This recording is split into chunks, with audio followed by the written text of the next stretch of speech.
Assalamualaikum warahmatullahi wabarakatuh. Kita berjumpa kembali pemirsa, khususnya Anda siswa-siswi kelas sekolah menengah atas.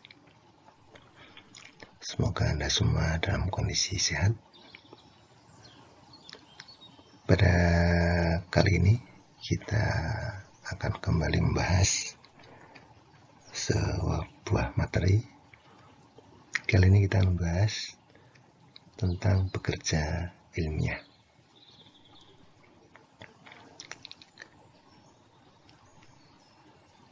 Bekerja ilmiah ini suatu yang tidak asing ya bagi seorang peneliti, karena kalau kita ingin menemukan jawaban dari masalah-masalah yang ada, maka kita harus melakukan bekerja ilmiah ini. Nah, dalam mempelajari fenomena alam, ilmuwan itu selalu bekerja dengan mengembangkan keterampilan proses dan sikap ilmiah. Nah, sikap ilmiah itu antara lain sikap jujur, tidak mudah menyerah, mengembangkan rasa ingin tahu, dan lain-lainnya. Sedangkan untuk keterampilan proses, ini keterampilan yang akan digunakan dalam suatu proses menemukan jawaban dari suatu permasalahan. Ini yang akan kita pelajari saat ini. Nah, proses ilmiah antara lain berupa kegiatan pengamatan, observasi, dan percobaan. Jadi antara lain ada dua itu ya. Yang utama, jadi ada observasi dan eksperimen. Nah, sikap ilmiah tadi yang disebut sebagai objektif, jujur, bertanggung jawab, cermat, disiplin, toleransi, dan terbuka. Itu antara lain sikap ilmiah yang harus dimiliki juga oleh seorang peneliti. Nah, sekarang kita fokus ke keterampilan proses. Nah, keterampilan proses yang harus dimiliki oleh seorang peneliti, yang pertama adalah dia harus bisa merumuskan masalah. Jadi masalah apa yang akan diteliti itu harus dirumuskan.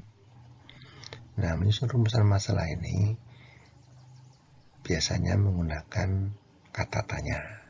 Kata tanya yang ada itu ada beberapa, misalnya ada apa, mengapa, bagaimana, kapan, di mana, dan siapa itu. Nah, kata tanya apa yang digunakan tentunya tergantung dari masalah yang akan diteliti atau masalah yang ditemukan. Jadi salah satu bisa digunakan. Merumuskan masalah ini adalah langkah pertama seorang peneliti dalam melakukan proses ya. Nah, contoh nih, ada contoh seorang peneliti ingin mengetahui pengaruh konsentrasi karbon dioksida terhadap kecepatan fotosintesis tumbuhan jagung. Maka rumusan masalahnya adalah apakah konsentrasi CO2 berpengaruh terhadap kecepatan fotosintesis tumbuhan jagung. Ini jadi contohnya ya, bisa seperti itu. Ini contoh, ini menggunakan kata tanya apa. Gitu.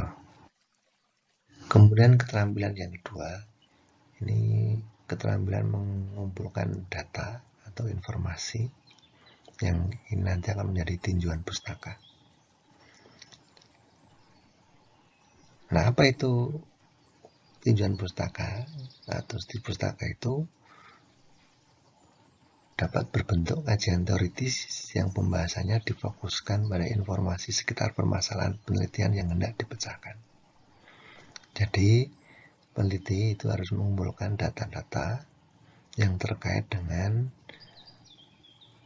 pokok permasalahan yang akan diteliti. Kalau misalnya meneliti tentang tumbuhan, berarti dia mengumpulkan data yang berkaitan dengan tumbuhan.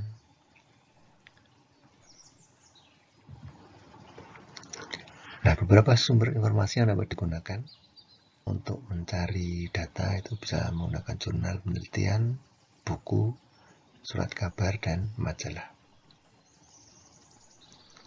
Seperti tadi saya sampaikan bahwa data-data itu difokuskan pada permasalahan yang tidak diteliti. Misalnya kaitan dengan tumbuhan, maka ya data yang harus dicari adalah kaitannya dengan faktor-faktor yang menentukan pertumbuhan, kemudian mengapa tumbuhan itu bisa tumbuh, dan sebagainya. Kemudian keterampilan yang ketiga adalah menyusun hipotesis. Apa itu hipotesis? Hipotesis adalah suatu dugaan yang merupakan jawaban sementara terhadap masalah sebelum dibuktikan dengan eksperimen. Jadi setelah merumuskan masalah, kemudian mengumpulkan data, maka harus dibuat hipotesis. Hipotesis itu merupakan jawaban sementara dari rumusan masalah yang tadi. Rumusan masalah tadi kan bentuknya pertanyaan, maka ini adalah jawaban sementara. Jawabannya ya sementara, karena semua sementara, karena jawaban yang betul, yang pasti itu akan ditemukan setelah melakukan eksperimen. Nah, hipotesis ini itu dibuat berdasarkan teori yang tadi telah diuraikan di tinjauan pustaka, sehingga bersifat teoritis dan harus mempunyai kebenaran secara teoritis.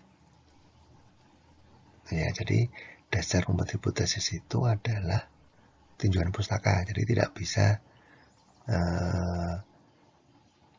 seenaknya membuat hipotesis. Jadi harus dasarnya adalah data yang tadi ada di tinjauan pustaka.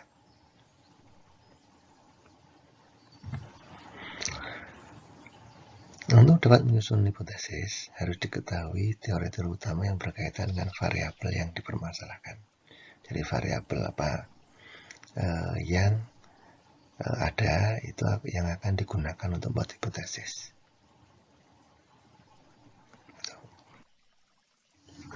Nah, ada dua jenis hipotesis, yaitu hipotesis alternatif. Yang pertama, apa itu? Yaitu dugaan yang menyatakan ada pengaruh, ada hubungan, atau ada perbedaan antara variabel yang diteliti. Sini yang perlu digarisbawahi adalah ada ya, ada. Jadi ada. Yang kedua, hipotesis nol. Ini kebalikan dari hipotesis alternatif, yaitu dugaan yang menyatakan tidak ada pengaruh, tidak ada hubungan, atau tidak ada perbedaan antara variabel yang diteliti. Jadi yang dua ini. Nah, mana yang harus kita gunakan? Terserah. Jadi bisa kita menggunakan hipotesis alternatif, bisa kita menggunakan hipotesis nol. Jadi bisa kita pilih yang mana saja. Nah, ini contoh. Seseorang menanam tanaman pisang dengan jenis bibit yang sama, umur yang sama. Nah, hasilnya terlihat seperti ini ya. Ini hanya ilustrasi. Dari tumbuhan yang A itu tumbuh subur, sedangkan yang B tidak subur. Jadi tumbuhnya kecil ini ya. Nah, ini kan suatu masalah. Masalahnya, mengapa tumbuhan pisang tidak bisa sama tumbuhnya? Padahal bibitnya sama ketika menanam ya. Bibitnya sama, umurnya sama. Kenapa akhirnya bisa berbeda? Nah, ini kan suatu masalah, harus diteliti. Apa penyebabnya? Nah, hipotesisnya seperti apa? Nah, hipotesis ini harus mengacu kepada tinjauan pustaka tadi ya.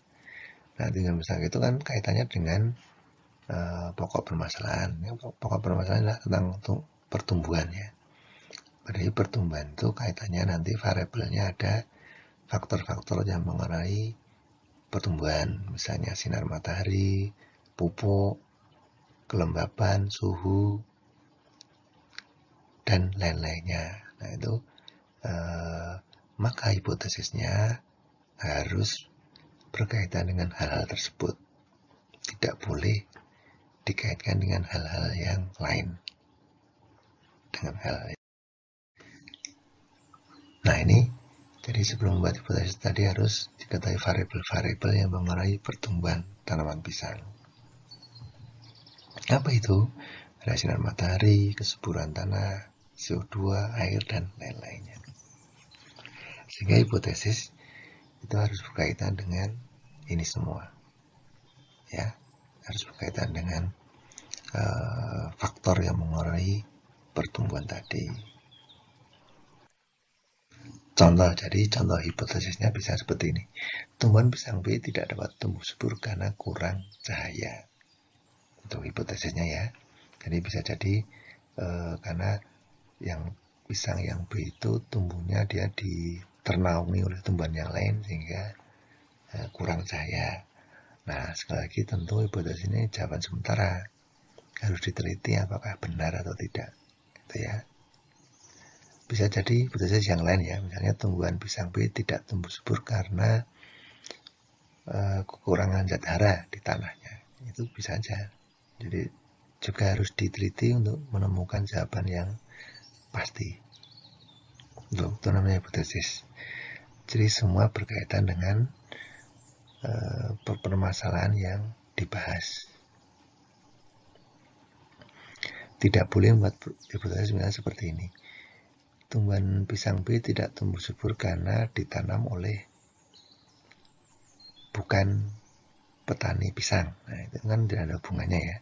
Tidak ada hubungannya dengan permasalahan atau pokok-pokok atau faktor-faktor yang mempengaruhi pertumbuhan tanaman.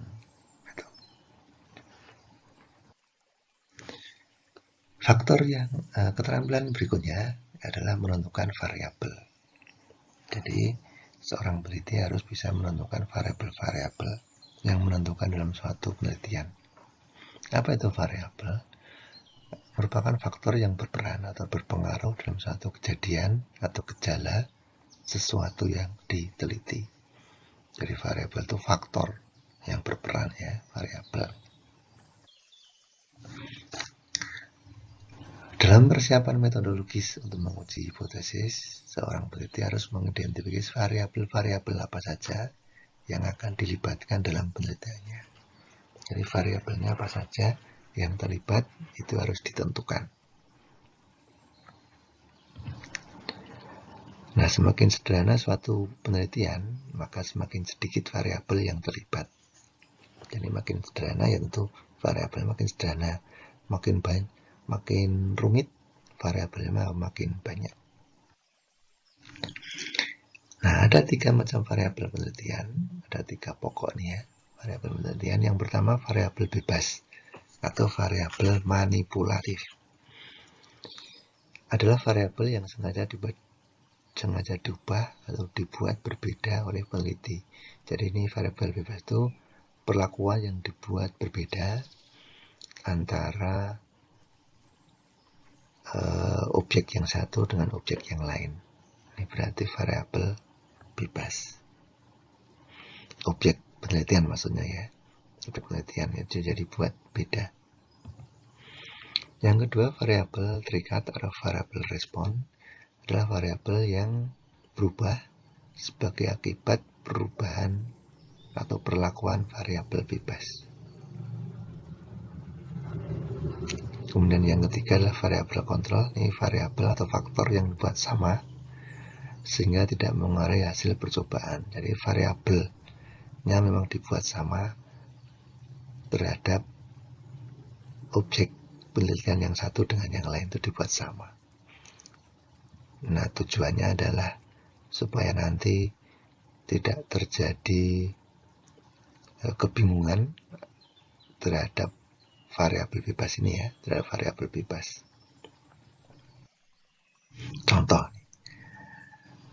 seorang peneliti akan melakukan percobaan tentang pengaruh pupuk urea terhadap pertumbuhan tanaman padi umur 10-40 hari.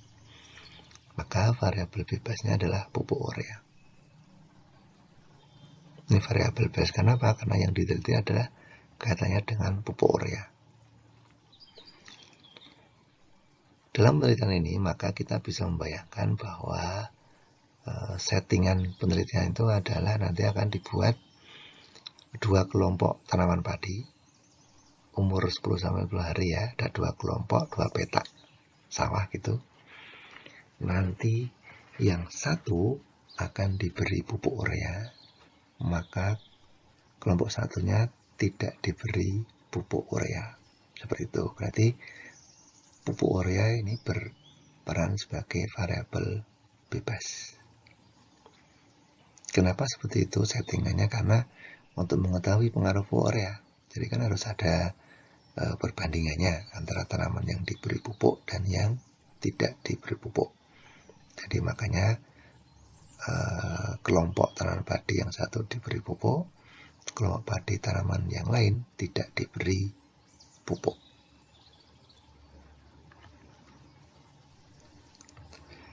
Kemudian variabel terikat, ini pertumbuhan tanaman padi, jadi padinya kan akan tumbuh karena adanya variabel yang lain ya, akan tumbuh.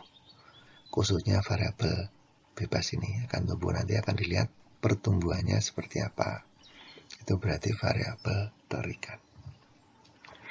Yang ketiga, variabel kontrol, ini variabel yang dibuat sama. Jadi 2 kelompok padi tadi untuk variabel yang lain dibuat sama, misalnya intensitas sinar mataharinya sama, airnya sama, kadar CO2-nya sama, dan lain-lainnya. Jadi selain pupuk urea, maka variabel yang lain dibuat sama. Ini tujuannya adalah supaya perubahan yang muncul itu memang akibat dari kehadiran pupuk ini. Kalau misalnya dibuat tidak sama, misalnya airnya dibuat tidak sama, yang kelompok satu diberi air yang cukup, kelompok yang lain diberi air yang kurang, maka pada akhir penelitian kita akan bingung perubahan pertumbuhan itu karena air ataukah karena pupuk urea. Itu jadi akan terjadi kebingungan. Tetapi kalau faktor yang kontrol ini dibuat sama, maka kita bisa menentukan bahwa pertumbuhan itu terjadi karena pupuk urea. Ya, misalnya kelompok satu tumbuhnya subur, kelompok yang sebelah tidak subur, itu kan berarti ada pengaruh kehadiran pupuk urea. Seperti itu. Tapi kalau ada faktor lain yang dibuat berbeda, maka akan terjadi kebingungan, sehingga hasil penelitian menjadi tidak valid. Lanjut ke keterampilan yang keempat adalah pemilihan instrumen atau alat untuk meroleh data. Data di sini adalah data hasil penelitian ya. Jadi digunakan alat ini tergantung dari penelitiannya. Penelitiannya apa yang diambil, maka alat yang digunakan. Keputusan mengenai alat itu ditentukan oleh variabel yang akan diamati atau diambil datanya. Ya, kalau misalnya contoh tadi pertumbuhan tanaman, ya berarti alatnya harus sesuai dengan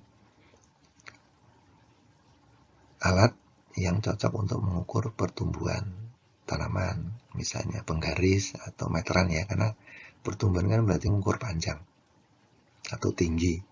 Nah, seperti itu contohnya. Jadi harus sesuai dengan variabel yang diamati. Gitu. Untuk penelitian yang lain tentu alatnya berbeda-beda.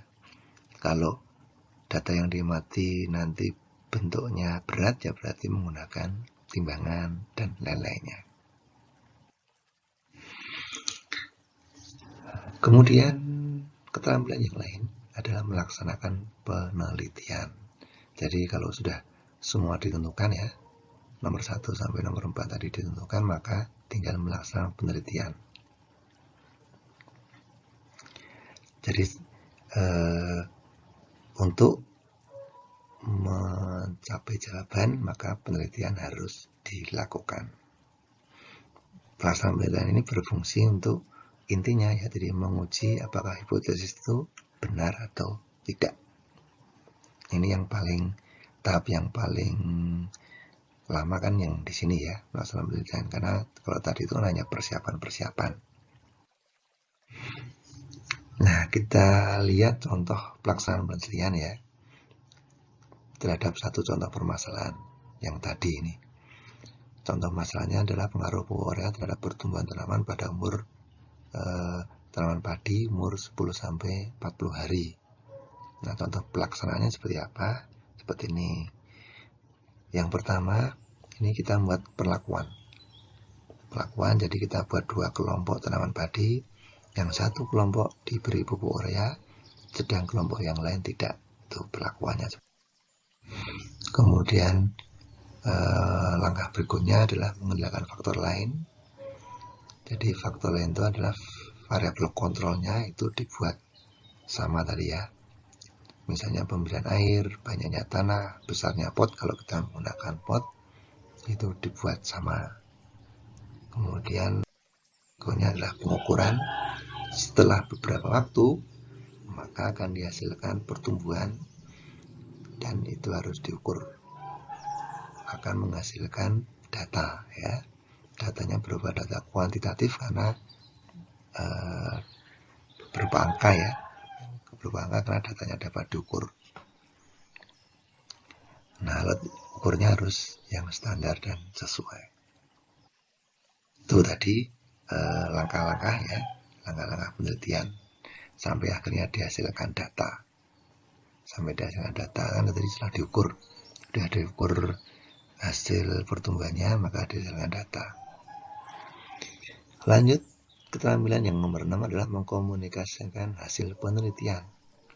Nah, yang dikomunikasikan itu meliputi yang pertama adalah data tadi, yang dihasilkan itu dianalisis ya. Nah, analisis datanya itu ya tergantung dari data. Kalau data seperti tadi, maka tentu setelah dicatat, kemudian dicari rata-rata tiap perlakuan, kemudian ditampilkan bisa dalam bentuk grafik atau diagram atau dalam bentuk tabel ya, tergantung mana yang dibutuhkan. Jadi data itu dianalisis seperti itu untuk contoh tadi ya. Tentu untuk data yang lain analisisnya berbeda-beda. Setelah dianalisis, maka dari hasil analisis itu kita bisa menarik kesimpulan.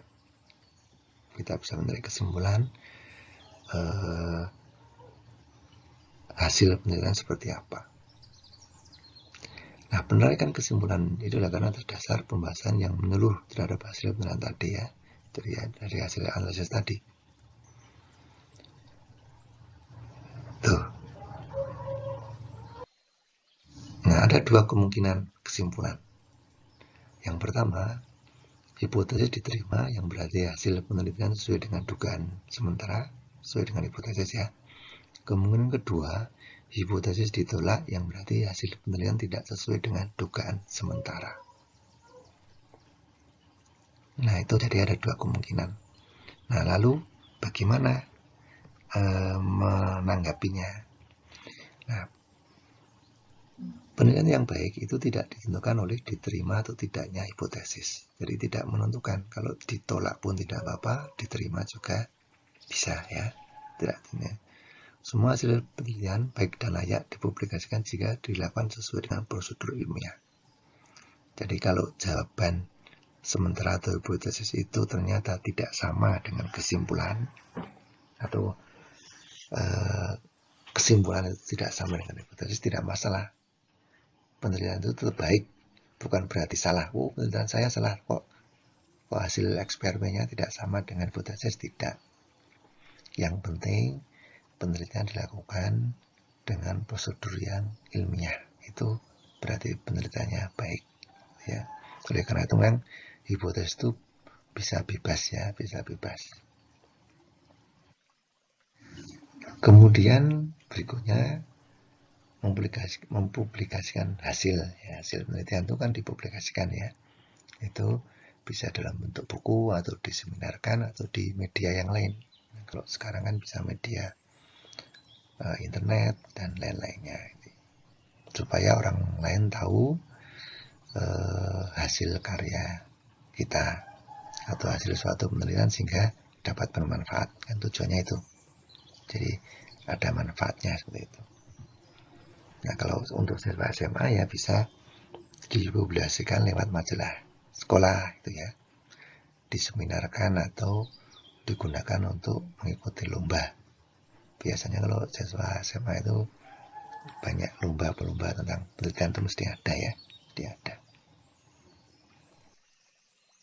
Baik, ya, itu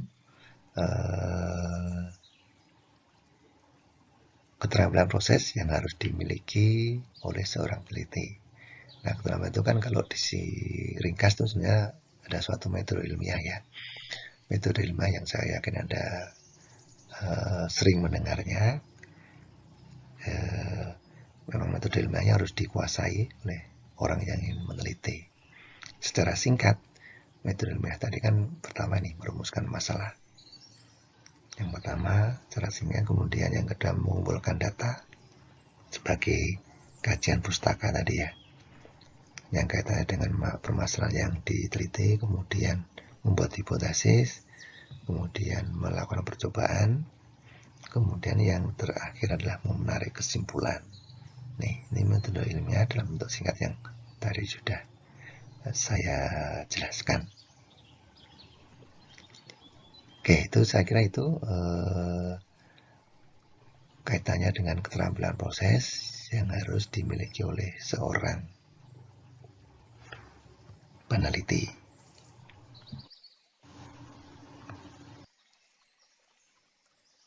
Baik, demikian pembahasan kita kali ini. Kita akan berjumpa dengan video yang lain dan pembahasan yang berbeda juga. Terima kasih atas perhatiannya. Assalamualaikum warahmatullahi wabarakatuh.